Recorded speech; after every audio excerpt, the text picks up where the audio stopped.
hingga kini masih berlangsung. Terbaru, kuasa hukum terdakwa Yosep Hidayah, Rohman Hidayat tetap ngotot membantah keterangan Danu di persidangan yang menyebut kronologi pembunuhan yang dilakukan Yosep dan keluarganya.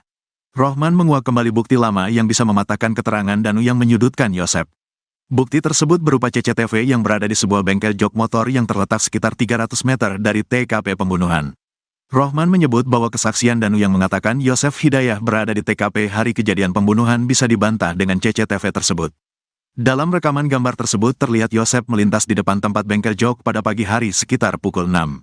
Bukti kuat itulah yang digunakan tim Yosep sebagai alibi tidak terlibat kasus pembunuhan Subang. Karena di rumah Yosep atau TKP penemuan jasad Tuti dan Amalia dipastikan tak ada CCTV. CCTV yang merekam aktivitas di TKP justru berada 300 meter dari rumah Yosep yang terpasang di sebuah bengkel jok motor. Kamera CCTV tersebut juga hanya mengarah ke arah sebaliknya dari rumah Yosep. Karena jaraknya yang cukup jauh dari TKP pembunuhan Subang, CCTV di bengkel tersebut tidak bisa merekam kejadian di TKP secara jelas dan rinci.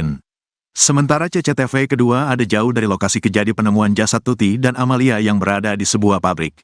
Selain itu, CCTV juga mengarah ke dalam, bukan ke jalan. Polisi juga sudah memastikan bahwa di rumah Yosep atau tempat penemuan jasad Tuti dan Amalia Mustika Ratu tak ada CCTV. Sebelumnya pada sidang ke-9 kasus pembunuhan Tuti Suhartini dan Amalia Mustika Ratu di Jalan Caga Subang semakin menemukan titik terang. Kekhawatiran ada oknum aparat yang terlibat dalam seretnya penanganan kasus Subang makin terungkap dalam persidangan ke-9, Rabu, tanggal 8 Mei tahun 2024. Yosep Hidayah, terdakwa utama kasus Subang itu kini juga makin terpojok setelah muncul pengakuan dari pemilik toko fotokopi yang ada di sebelah TKP. Seperti diketahui, rekaman CCTV dari toko fotokopi itu awalnya disebut rusak. Ternyata, CCTV itu bukan rusak, melainkan sang pemilik takut dengan orang-orang yang menanyakan. CCTV toko fotokopi itu mengungkap apa yang sebenarnya terjadi di pagi hari pembunuhan Tuti dan Amel. Seorang saksi bernama Anggar Pratama Nugraha mengungkapkan, dirinya melihat ada 2 orang di seberang TKP yakni terdakwa Yosep Hidayah dan seorang lainnya yang tak dia kenal. Dalam CCTV tersebut saya lihat pada pukul 5.30 waktu Indonesia Barat terlihat ada 2 orang laki-laki di seberang jalan rumah TKP yang tersorot lampu mobil di arah Jalan Caga menuju Sagala Herang, dan terlihat kedua orang itu menyeberang. Cuma yang terlihat dan saya tahu itu Pak Yosep, yang satunya saya tidak kenal, kata Anggar, pemilik fotokopi samping TKP. Anggar juga menjelaskan bahwa pada tanggal 19 Agustus tahun 2021 pukul 22 waktu Indonesia Barat kedatangan tamu meminta melihat CCTV yang ia miliki. Namun pada waktu itu dikarenakan saya takut kepada orang-orang tersebut yang tidak jelas siapa, sehingga saya mengatakan bahwa CCTV yang saya miliki rusak. Jelasnya kemudian lanjut Anggar, seminggu berselang pada tanggal 25 Agustus tahun 2021 datang lagi beberapa orang yang mengaku dari Polda yang tujuannya sama ingin lihat CCTV.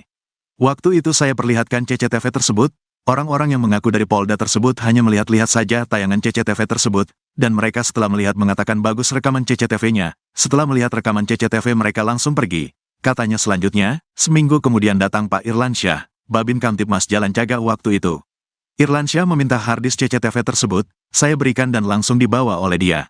Seminggu kemudian Irlansyah kembali datang lagi ke rumah saya, untuk mengembalikan harddisk CCTV tersebut, diterima oleh ibu saya, karena waktu itu saya sedang berada di Bandung. Terangnya namun setelah saya pulang dari Bandung, harddisk CCTV tersebut diserahkan oleh ibu saya ke saya, namun saya kaget kok cover harddisk beda. Setelah saya cek rekamannya, ternyata harddisk tersebut harddisk kosong, tak ada isinya. Rupanya harddisk CCTV saya ditukar oleh Irlansyah dengan harddisk kosong. Setelah mengetahui itu, saya tak bisa berbuat apa-apa, hanya berpikir positif mungkin buat kepentingan penyidikan, ungkap Anggar kepada majelis hakim di persidangan, Rabu, tanggal 8 Mei tahun 2024, sore dalam sidang ke-9 kasus pembunuhan Jalan Caga tersebut, dengan menghadirkan 6 orang saksi tersebut selesai pukul 16.30 waktu Indonesia Barat. Dalam sidang tersebut dihadiri 3 JPU dan pengacara terdakwa berjumlah 4 orang. Dalam sidang tersebut, kuasa hukum tak bisa bicara apa-apa dan hanya geleng-geleng kepala, karena apa yang diungkap saksi secara tidak langsung diakui oleh terdakwa.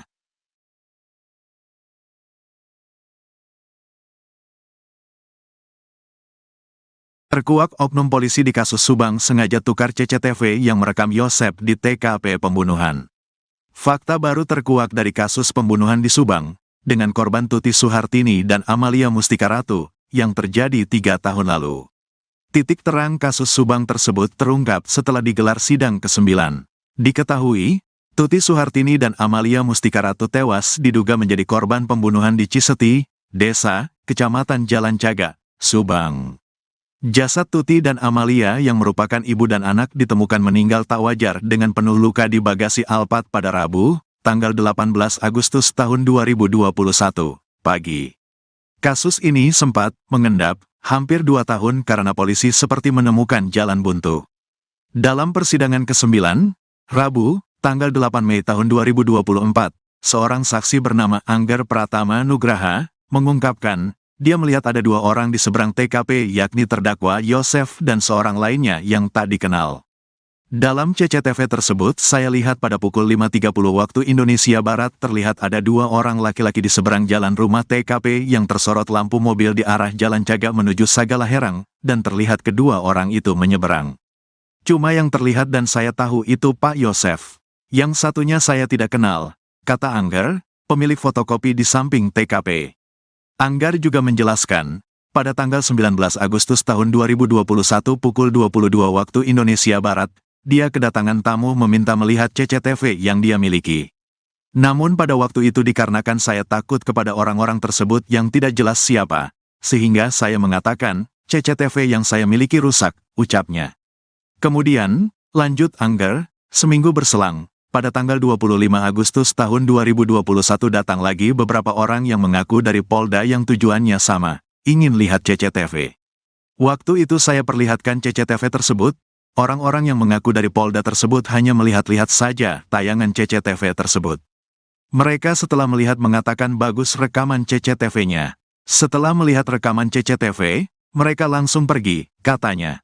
Seminggu kemudian datang Babin Kamtibmas Jalan Cagak waktu itu, Irlansyah. Irlansyah datang untuk meminta harddisk CCTV tersebut. Saya berikan dan langsung dibawa oleh dia. Seminggu kemudian Irlansyah kembali datang lagi ke rumah saya, untuk mengembalikan harddisk CCTV tersebut, diterima oleh ibu saya, karena waktu itu saya sedang berada di Bandung, ucapnya.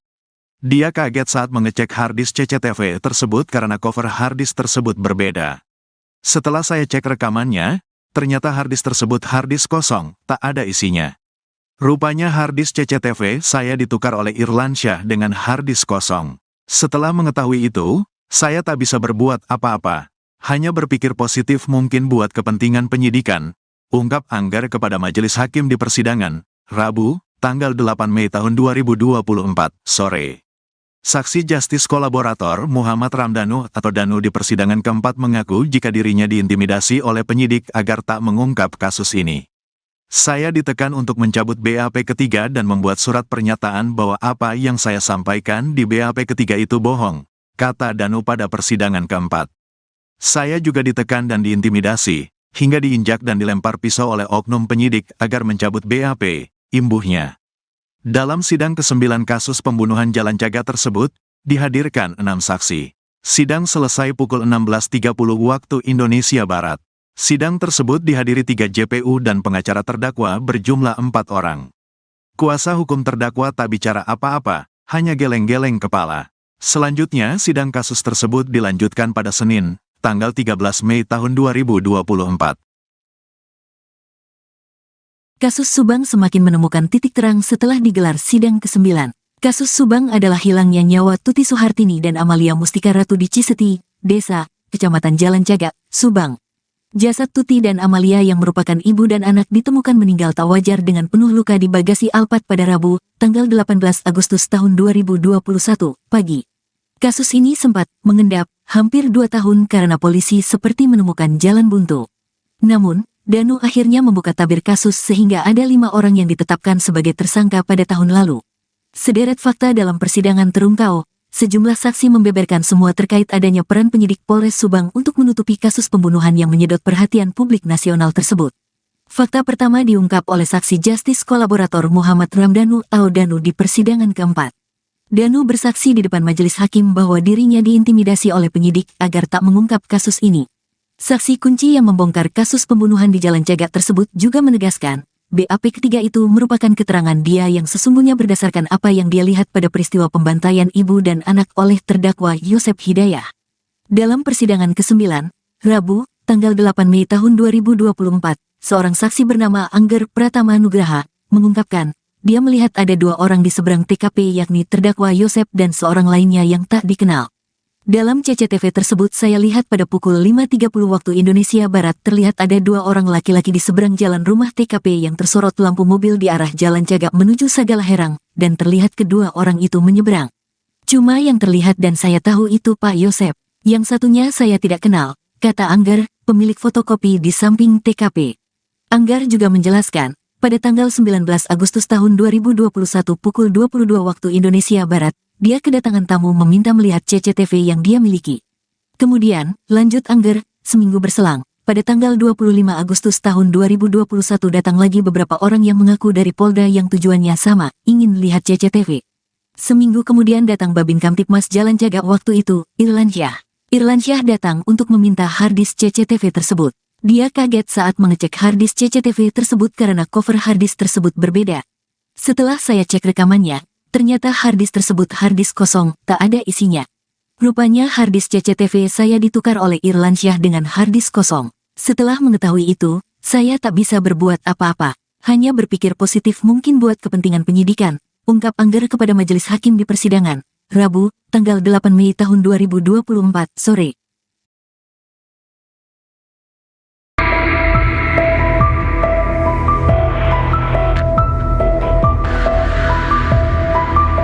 Kesaksian Yoris di persidangan kasus Subang, kemarin, Kamis, 25 April 2024, memberatkan posisi ayahnya, Yosep, yang berstatus terdakwa dalam kasus pembunuhan Tuti dan Amalia. Yoris menyampaikan kepada majelis hakim bahwa terdakwa sering menyakiti istrinya, Tuti Suhartini, baik fisik maupun batin.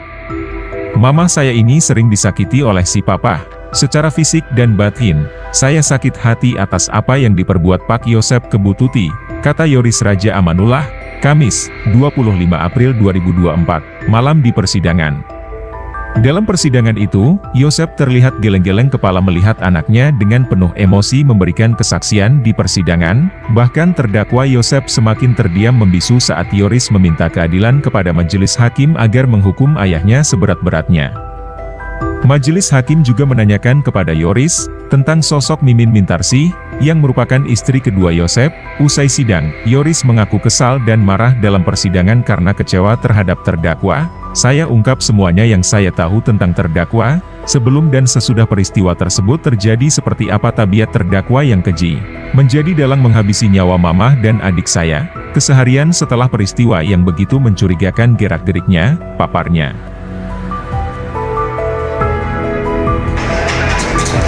Alibi kuat Yosep lolos dari vonis maut kasus